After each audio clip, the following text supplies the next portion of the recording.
Hello mga mommies. A lot of you has been asking me kung paano ko na-achieve yung no foundation, fresh lang, ano ang gamit-gamit ko. Burahin ko lang para mas maganda. Ayan, wala tayong gamit na iba, walang foundation.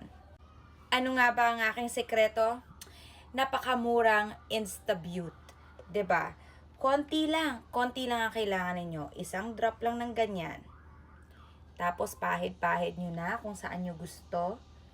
And insta beautiful na kayo. Freshness, healthy glow, gandang cheek tint lang. Ganan! Kahit nagtatrabaho tayo sa bahay, we always should not forget to always look good. Para sa sarili din natin yon, sariling confidence, and para din sa ating mga mister, diba? Kaaya-aya tayong tingnan parate. At dahil meron pa 70% off si TikTok, huwag niyong kalimutang sumali sa